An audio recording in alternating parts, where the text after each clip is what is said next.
playing against the Packer franchise. I think it was the best franchise in the history of football. When Taylor was there, when Horning was there, when Starr was there, when Dollar was there, when McGee was there, Forrest Gregg, Fuzzy, Jerry Kramer. So to say that 10, 9, 8, 7, 6, I don't know. I really have no clue.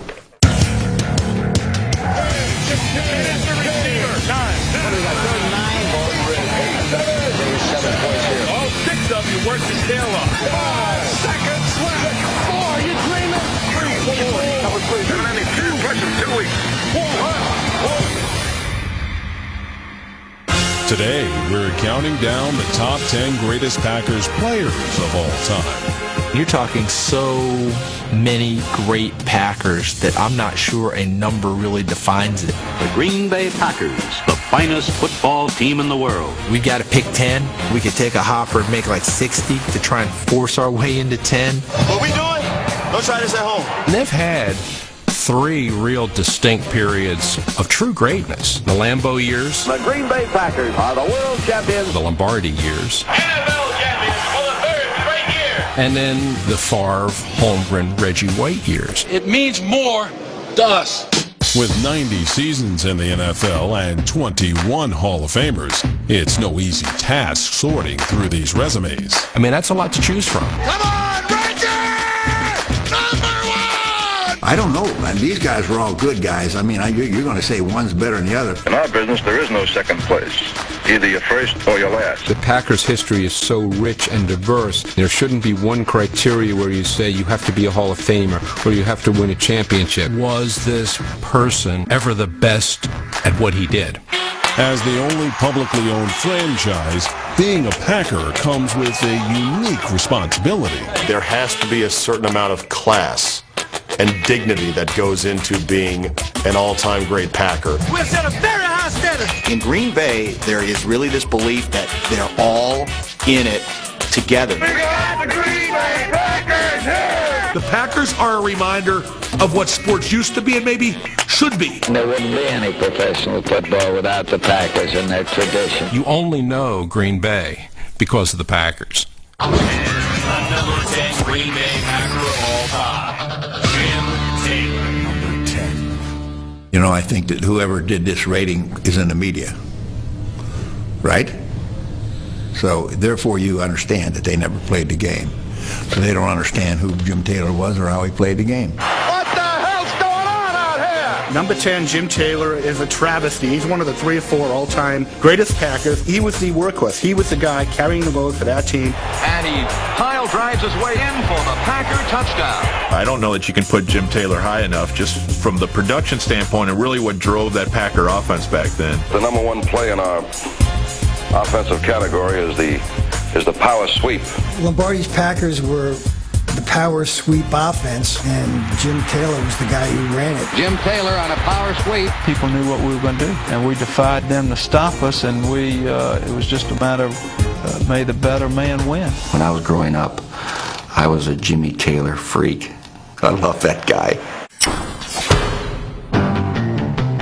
For fullback Jim Taylor, number 31, each step is a battle, a demanding test for his courage, skill, and character. The physicality that Jim Taylor brought to the table is right at the forefront of what made him great. He wouldn't back down from any contact at all. The guy was a tough physical player. I'm going to make the tackle respect me. Taylor is in for the touchdown. And I'm going to punish him. I'm going to hit the tackler harder than he's going to hit me. He was one of those guys that would set the tempo. He just brought a certain toughness to the running back spot.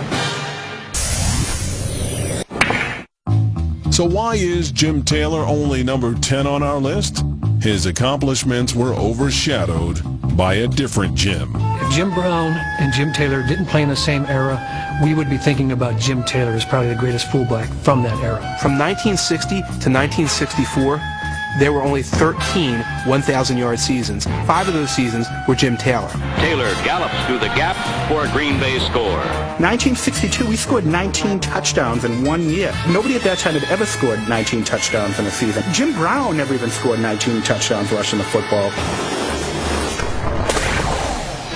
Our number 10 Packer was named MVP in 1962, and his 19 touchdowns remains a single-season team record.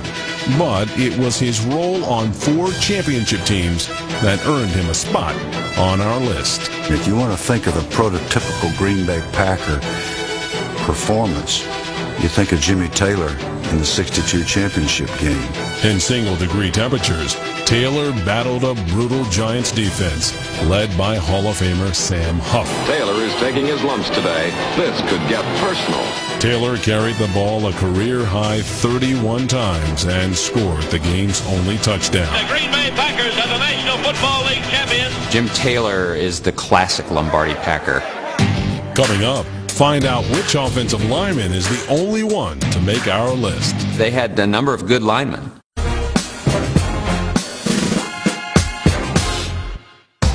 Vince Lombardi coached 10 Hall of Fame Packers. Not every one can make our list. Willie Davis and Henry Jordan, with a combined 9 Pro Bowls, anchored the defensive line for over 10 years. On the offensive line, Jim Ringo was the league's most dominating center of the early 1960s. Arguably, Forrest Gregg was the most talented tackle in NFL history. Forrest Gregg cleared the way. Vince Lombardi saves the finest football player he ever coached. That ought to be a reason enough for him to get in the top 10.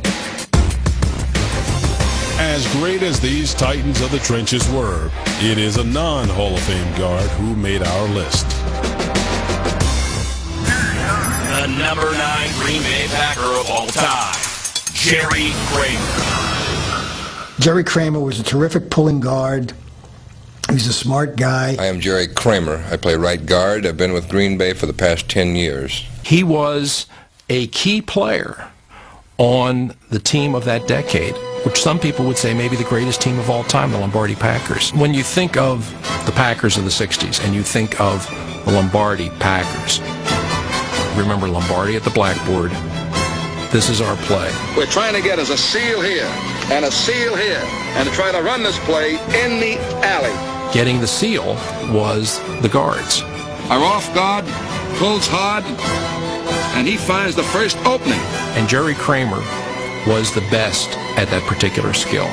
Number 64, All-Pro guard Jerry Kramer leads Elijah Pitts around end. And what made him truly great was Kramer was a good enough athlete that he could get out there and he could make that block. He had really good feet, and he could pull, and he could get outside, and he could get in front of either Taylor or Horning and lead that play around the edge and block in space. Watch that number 64. That's Jerry Kramer. Kramer wasn't just a key component of the Packers' sweep. Our number 9 Packer was more than a lineman. He was a great football player. He could run with anybody. He could block on the perimeter, and then, oh, by the way, he could kick an extra point if you needed him to. When they plugged Jerry in a couple of times, he kicked 3 field goals in the 1962 championship game. Jerry Kramer kicks, and the ball finds it. The score, Green Bay 16, New York 7. Kramer is the reason the most famous Packer play in history is remembered more for the block than for the score. Cue the Kramer clip. Starr begins the count. Takes the snap. He's got the quarterback. It's probably the most famous tackle-to-tackle block in the history of pro football. See how he opens up a hole with that block? It's pride that did that. He's determined that every fan that sees him will believe that they saw the best right guard in football doing his job. In so many ways, it defines the Packers, but it also defines Kramer as a guy who, in that situation, up against a great defensive tackle, makes the play that scores the touchdown that wins the championship.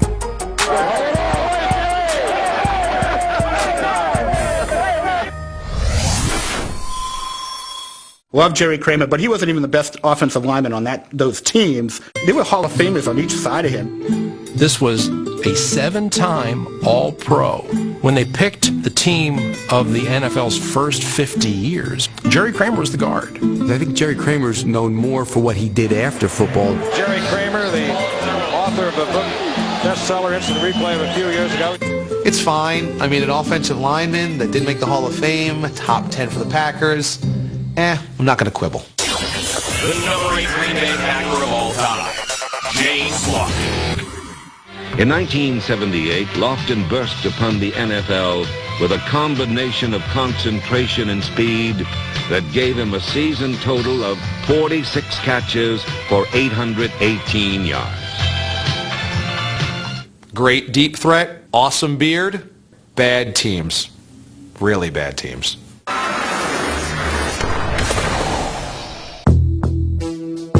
Packers receivers have always defined themselves in championship games.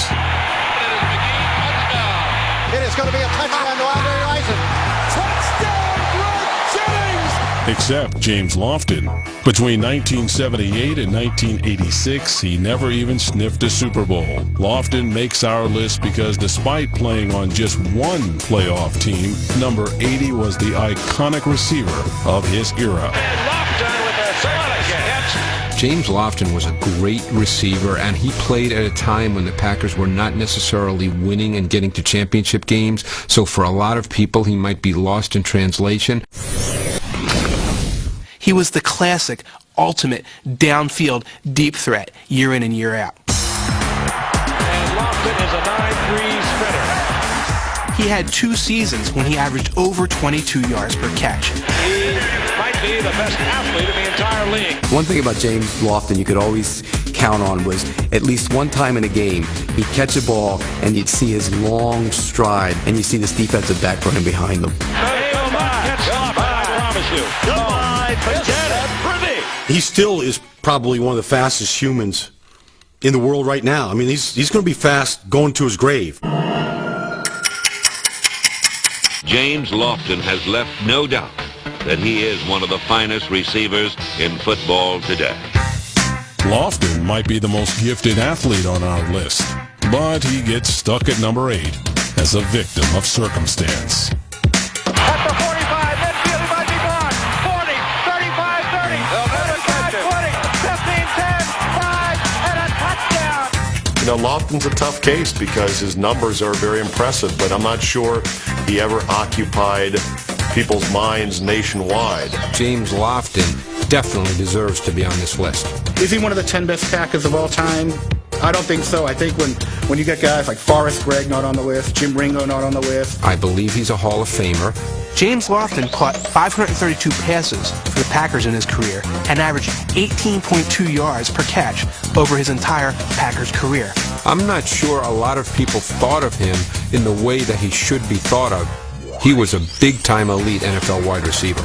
8 receptions, 131 yards, and a touchdown for James Lofton. Lombardi's Packers should just be 1 through 9 on this, and then Lofton at 10. That should be this list. Up next, What happened to me? find out which Packer on our list also made a name for himself on a different team. I think of him as an Eagle first and then a Packer. Hey, I'm Troy Polamalu.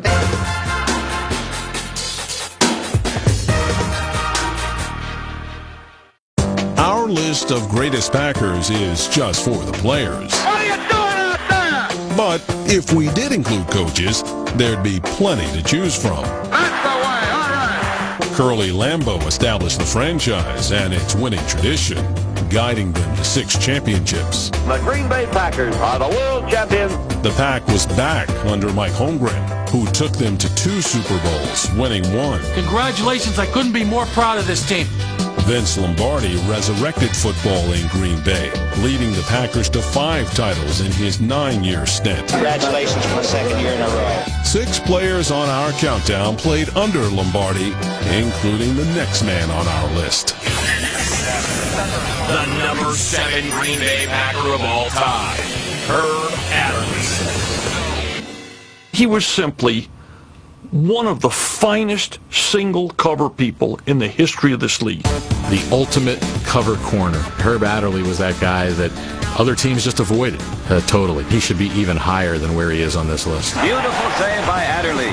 Quiet defensive backs, they don't get higher than 7. If Herb Adderley had been a Deion Sanders personality, Another classic by Deion. Herb would be a 1 or 2 on this list. Herb is on his man like a wet shirt.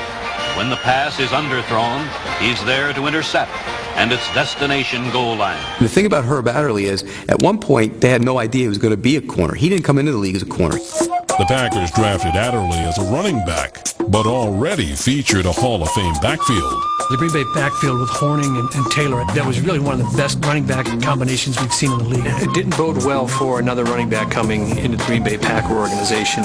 After an injury in the defensive backfield, Lombardi moved Adderley to cornerback, where he intercepted 48 passes and returned 7 for touchdowns in his career. He was so dangerous, with the football.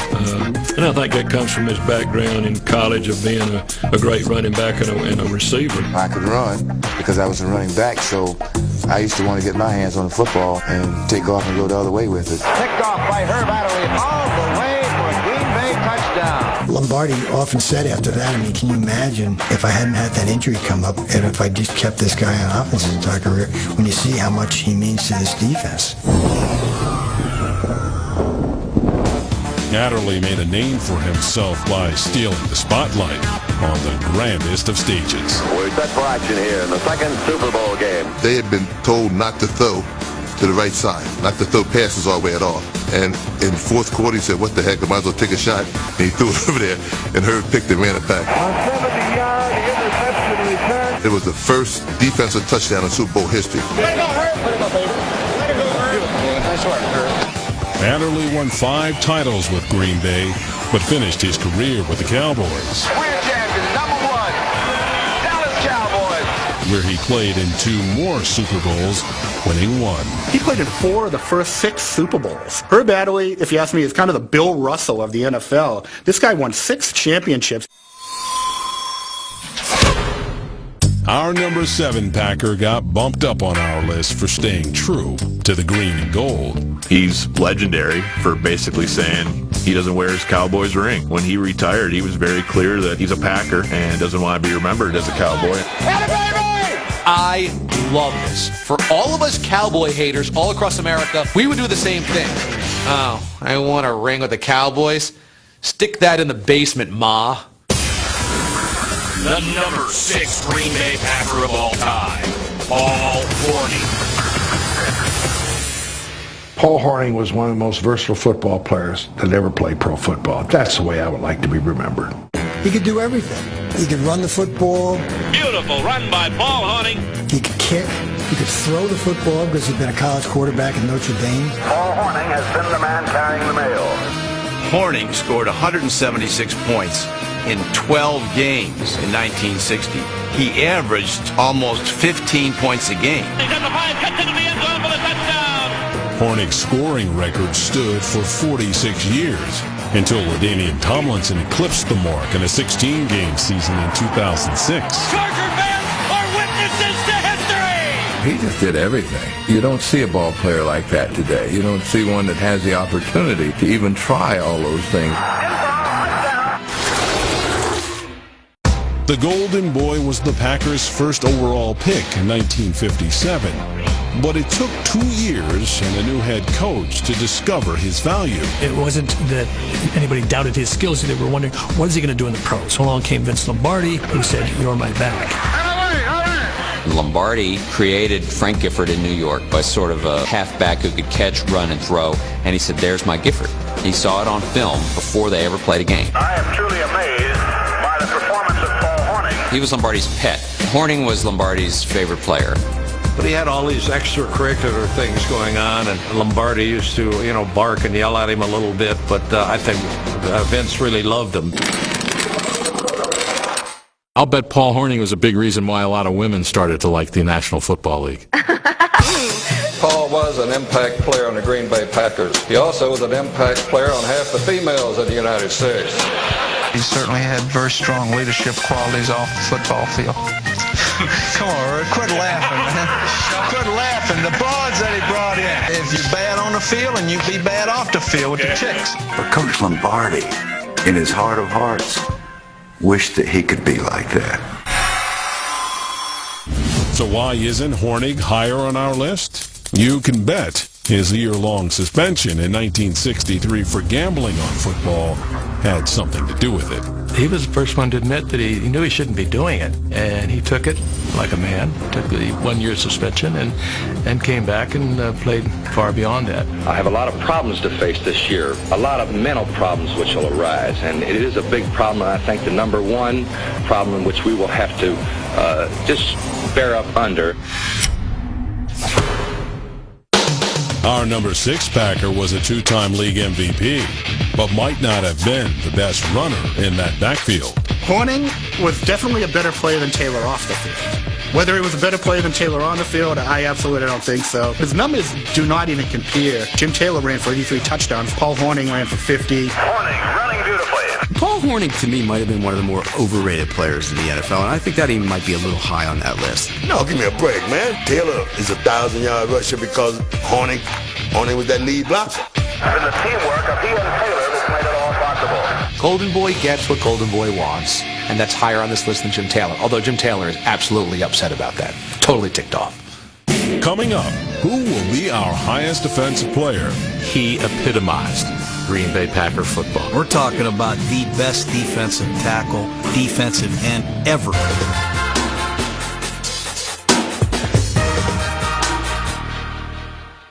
All plays succeed on the blackboard, but men make them work.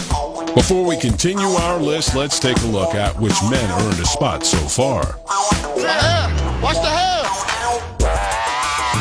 Number 10, Jim Taylor powers his way onto our list. He wouldn't back down from any contact at all. The guy was a tough physical player. Number 9, Jerry Kramer makes the block heard around the world. It's probably the most famous tackle-to-tackle block in the history of pro football. Number 8, Dave Lofton is the good news on a bad team. Fires downfield, complete to Lofton. He was the shining light in a poor era. Number 7, the mayor of Titletown, Herb Adderley. Herb Adderley is kind of the Bill Russell of the NFL. This guy won 6 championships. Number 6, Paul Hornung does it all. He could run the football, he could throw the football, he could do everything. And now, the number 5 Green Bay Packer of all time, Ray Nitschke. My name is Ray Nitschke. I'm the middle linebacker for the Green Bay Packers. If you think of Green Bay Packers, I would bet that most people, one of the first names that comes to mind is Ray Nitschke. But if there is a player other teams love to hate, it's Ray Nitschke, number 66, Green Bay's all-pro middle linebacker. He epitomized Green Bay Packer football. Lombardi era, baby!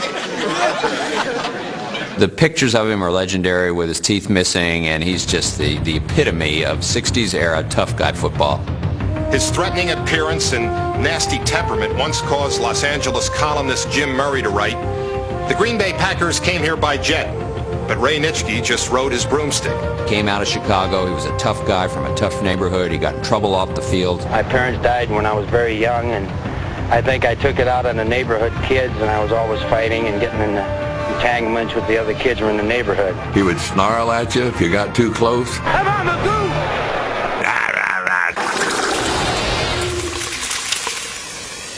He wasn't just a crazy guy. He was very agile, had a great nose for the ball, and once he got to you, he just leveled you. Ray Nitschke's menacing stare was intimidating. He's number 5 on our list because he became the face of Lombardi's defense. They wound up building the defense around him. In 15 seasons in Green Bay, Nitschke was a 7-time All-Pro. And at number 5, he's the highest Lombardi defender on our list. Ray Nitschke, the fine linebacker for the Packers. No better player overall. He epitomizes the Packers. I would argue he should be number 1. And what a privilege it was to go on the athletic field and play middle linebacker for the Green Bay Packers. You know, some people think Ray Nitschke was overrated, and they think because of the persona and the teeth and everything else and the nastiness that he wasn't as good as he was. But I look at him and I saw a guy, for that era, he hit people in the hole as hard as anybody. If I had to start an all-time team, my middle linebacker would probably be Ray Nitschke ahead of Dick Butkus or Sam Huff or anybody like that. Look, Nitschke is great. Nitschke deserves on this list, but Nitschke shouldn't be higher than 5.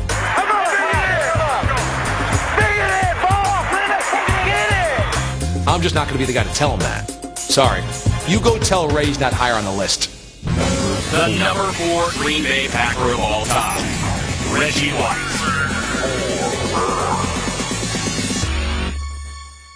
I don't think I've ever seen a defensive lineman like Reggie White. Look at Reggie. Number 92, Reggie White has been relentless. Physically, he was the most talented big guy I've ever seen in my life. He was consistently the guy that brought the Packers back to prominence again. The Vince Lombardi Trophy is coming home. We're talking about the best defensive tackle, defensive end, whatever you want to call him, ever. He just throws Max Lane to the side. He was that anchor left end. He was the pass rusher that made everybody else better. Linebackers are better. Defensive backs are better. Other defensive linemen are better because of his presence. We won a division. Yeah. Good job. Reggie White made it cool to play in Green Bay. When NFL titles were flowing freely during the 60s, Green Bay became known as Titletown. But when the championships dried up in the 70s and 80s, Titletown became an NFL purgatory. Nobody wanted to go to Green Bay and freeze. Hands are frozen. Your hands are frozen? Are your feet frozen? Yeah. Go freeze to death. Packers' fortunes would be saved forever thanks to an inspired decision by the Minister of Defense. I'm bringing the sack to the Pack. The highest profile free agent in the first free agent class chose Green Bay, Wisconsin. That's a pretty big deal. Reggie said God told him to go to Green Bay. God left a voicemail. So, that's pretty important. On a whim, I just phoned him up and said, Reggie, this is God. I want you to go to Green Bay. And then I hung up the phone. Oh, that was Holmgren, faking God. Still, pretty important. You can trace the rise of the Green Bay Packers into Super Bowl champions and perennial playoff teams to the free agent signing of Reggie White. Despite playing only 6 seasons in Green Bay, Reggie White may have made the biggest impact of any player on our list. There's a chant of Reggie throughout Lambeau Field. Gave them real leadership. We need everybody today. Every single person on this team. And gave them a defensive force that they hadn't had in many, many years. Reggie White's going to take over this game right now. Our number 4 Packer led the team to 6 playoff appearances, 2 Super Bowls, and a World Championship. World champion, Green Bay Packers. Was he a Packer or was he an Eagle? And I don't know if people remember him as a Packer as much as they maybe remember him as a great player with the Eagles. But I think White deserves to be high on the list of top 10 Packers. He helped bring a Super Bowl here. Absolutely, Reggie White deserves to be on this list. And again, if he was alive today, I wasn't going to be the one to tell him that he wasn't higher. Still to come, what quarterback will be revealed on our list? Hey, that's all you got. I don't think you can underestimate how great a player he was.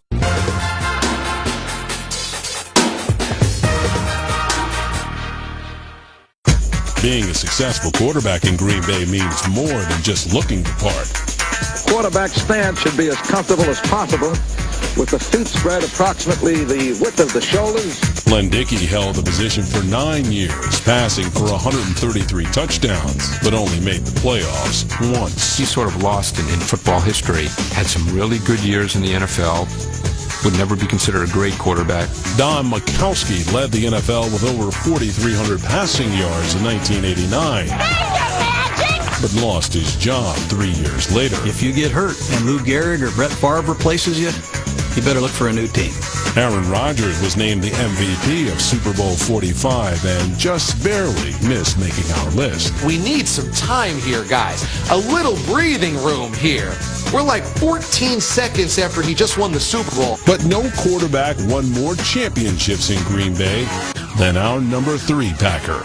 The number 3 Green Bay Packer of all time, Art Starr. The 60s will be described as the decade in which the Packers were the number 1 team, and Bart Starr was proudly the number 1 Packer. A lot of people pick Bart Starr apart. They say, look at all the talent around them.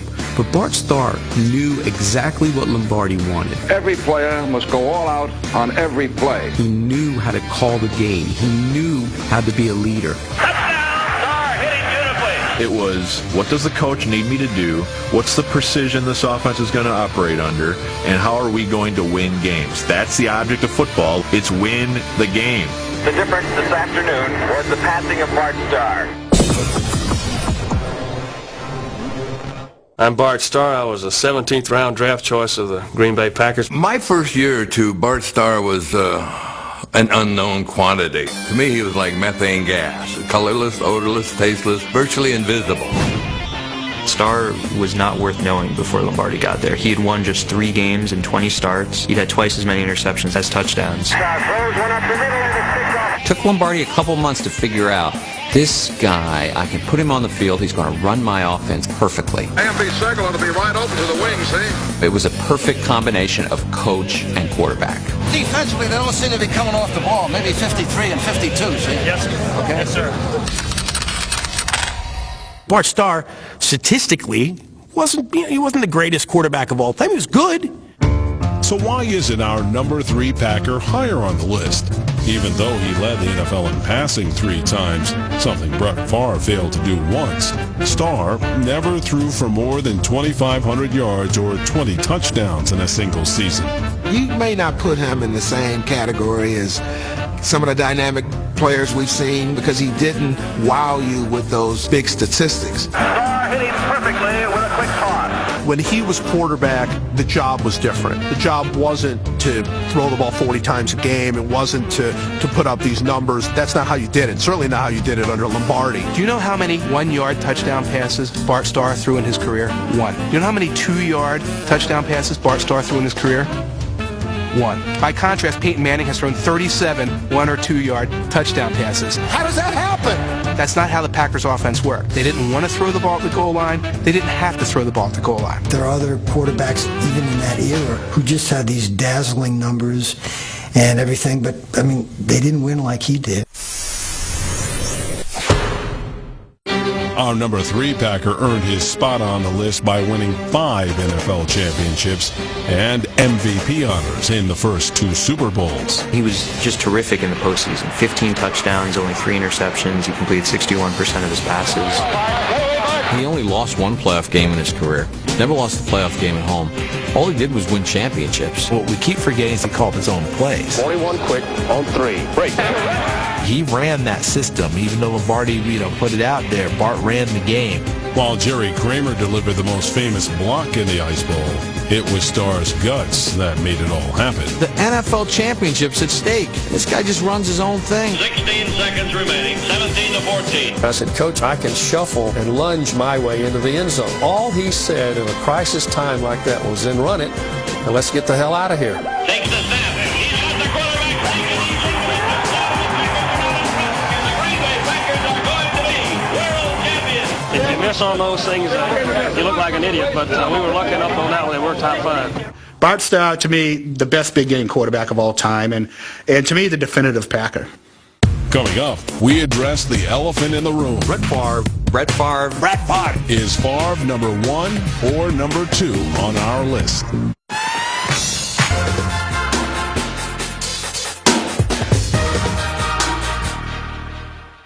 Finding playmakers throughout Packers history isn't difficult. Making our list as a wide receiver is. Sterling, we still love you, buddy. Sterling Sharpe set an NFL record with 107 receptions in 1992. The Sharpe touchdown. And then again with 112 the following season. Sterling Sharpe has to be on the list. You look at the window of Sterling Sharpe, what he did for 5 or 6 years, I don't know if that would be touched. Antonio Freeman delivered in the clutch with 231 receiving yards and 3 touchdowns in 2 Super Bowl appearances. I was a part of a Super Bowl championship team, so I think that budges me up a couple knots. Donald Driver finally won his ring in 2010, but still couldn't crack our list. The guy's been fantastic, and he's going to be, or he is, the greatest Packer receiver ever. While these 3 couldn't grab the spot on our list, they caught plenty of passes from our number 2 Packer. the number 2 Green Bay Packer of all time, Brett Favre. If Brett Favre is number 2, who is number 1? Brett Favre could be number 1. He had almost 2 decades of pretty much dominance in Green Bay and kept that small market afloat. Brett Favre just throws a perfect ball. Everyone knew Brett Favre. Everyone knew Green Bay, what Green Bay was because of Brett Favre. Gotta love it. Can you win it pass right? Brett Favre to modern era football is the Green Bay Packers. Brett Favre should be number 1. No. Look, there's an entire roster of players that won 5 championships under Vince Lombardi. Brett Favre was not as good a quarterback as Bart Starr. Just period, end of sentence. That is an unbelievable turn of events. Bart Starr is, was, and will remain the iconic Packers quarterback. They had spent 20 years after Bart Starr trying to find a quarterback. Favre gave them hope. This is the best thing that's happened in Green Bay in a long time. If you look at his entire body of work, his numbers, how he had to carry those teams, how his teams weren't nearly as talented, I think you have to put Favre ahead of Starr. In 1992, an injury to Don Majkowski gave Favre the starting job, a position he held for 253 straight games in Green Bay. Lou Gehrig is a remarkable streak. I think Brett Favre's is more remarkable because Lou Gehrig didn't get hit. Wow, did he take a hit? Hey, that's all you got. It's the most amazing streak in sports. When you look at the hits he endured, Brett Favre, game in and game out, it's astounding. You know, we're coming after your ass. Well, everybody does. Not only did you do it from a health standpoint, but you did it from a production standpoint. That's the amazing part of it to me. Our number 2 Packer was a 3-time MVP and holds the NFL record for career wins, passing touchdowns, and yards. A monumental milestone in a legendary career. Favre was astounding. His records are just unbelievable. I don't know if he had like a Steve Austin, bionic compartment in his arm or what was going on with him. And a great Brett Favre throw. Brett Favre was a gunslinger. Wasn't a real deep thinker. If he liked it, he threw it. Touchdown! No more rocket balls, please. When I was playing touch football growing up, there'd be 10 guys wide open, but I'd always throw to the guy who was covered. Because that was the hard one to do. We're watching for those did you see that moments. And he gave you so many of those, whether he's throwing the ball backwards or shot putting it. Favre is the creative quarterback. Or singing it in a place that you say, who else gets it there? That was one magnificent throw. I got to see this. This Favre out here. Brett Favre. The way he handled himself, people could relate with Brett Favre. You know the capital of Thailand? Bangkok. I like him with his Wrangler jeans and his baseball hat and his truck and all that. I like him. He looks like a down-to-earth guy. Favre won the Packers their first Super Bowl in 3 decades, but failed to crack our top spot for one reason. He's Green Bay's Benedict Arnold. I think we all know why I'm here. Is he going to retire? It's over. Is he going to unretire? I've always wanted to be a Packer. I think I always will be a Packer. Is he going to retire? Unretire? To walk across the state border and then go play for the Vikings is the ultimate act of treason. We need to remember this when talking about his legacy. If Brett Favre had retired when he could have, when he left Green Bay, I don't think there's any doubt he'd be considered the greatest Packer in the history of the franchise. Are we done? Are we done? We're not done. Coming up, our number 1 greatest Packer. I think this is one that Vince Lombardi would be proud of. Jeez, I'm a nervous wreck.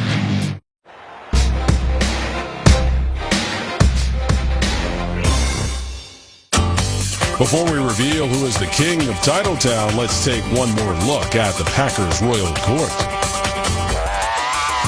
Number 10, Lombardi's workhorse, Jim Taylor.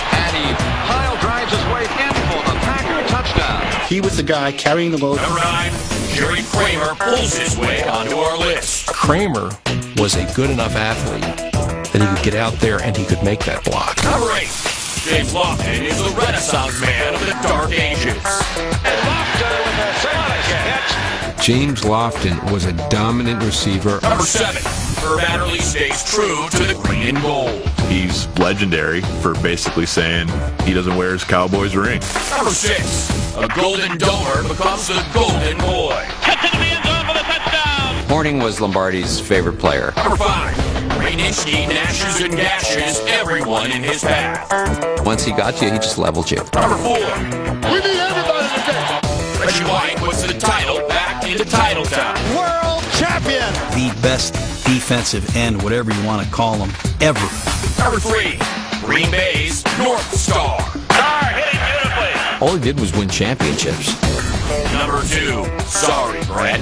You aren't the leader of the pack.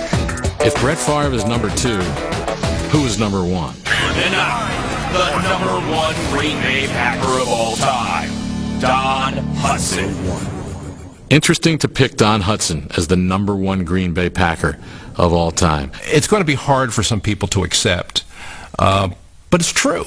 Here's Green Bay Packer great Don Hutson taking an Arnie Herber pass for a long gain. I got a hard time putting anybody that caught passes in the 1930s number 1 of any list that includes current guys. He was a great Packer, a great football player, and I'll tell you, that's a lot of guts to pick Don Hutson number 1. Here's Don Hutson, once the pride of Alabama, one of the fastest men in pro football. I recognized the name. I didn't know who he was. But when I saw footage, I said, oh, that's Don Hutson. In the 30s and 40s, Don Hutson was the NFL. His dominance was so complete, he has to be at the top of our list. Don Hutson's numbers for his time as a receiver were so much better than everybody else, it's mind-boggling. Don Hutson, 1942. 1942, 72 catches, 1,400 yards, 17 touchdowns. Don Hutson had as much production that year as the next 3 receivers combined. Love Don Hutson, lot of respect, but he's playing where there's like guys that are covering him, they're working at a factory, then putting on a helmet and trying to defend Don Hutson. As impressive as he was on offense, our number 1 Packer was equally effective on defense. He led the league with 6 interceptions in 1940. And oh, by the way, he was also the team's best kicker. Yes, sir. Don Hutson is considered by most the first modern receiver, though he wasn't playing in what you would call the modern era. Don Hutson's legacy has stood the test of time. Our top Packer modernized the role of the receiver. He was the first guy that actually ran what looked like modern-day pass patterns. He was the first guy that kind of ran under the ball. Didn't just catch it with his feet planted and then try and run like a fullback. Hutson stretched the field and had the speed and the grace that no one else had at that time. Don's blazing speed made him hard to cover. As the first great receiver in pro football, I would have a hard time arguing with him as the top Packer of all time. Oftentimes the guys who played in the 40s and the 50s get overlooked because the tape isn't as good. People say it was a slower game when, I'm not sure you can buy into that. It'd be interesting to see how fast he really is nowadays. I mean, back then it was the 100-yard dash. Now, I don't think anybody was ever timed in the 40. With his opponents now far behind, Hutson puts on more speed and reaches out for a 50-yard pass. Yow, 50 yards if it's an inch. He set records that lasted an awfully long time. His touchdown record, 99 touchdowns, lasted until Steve Largent broke it. And that long pursuit of Don Hutson's career touchdown reception was over. When we talk about Don Hutson being number 1, I personally think Don Hutson may have been one of the greatest, if not the greatest player ever to play in the National Football League because he dominated his position so much and for so long. Now that our list of Green Bay's finest is complete, is it another title for Titletown or just a cheesy choke job?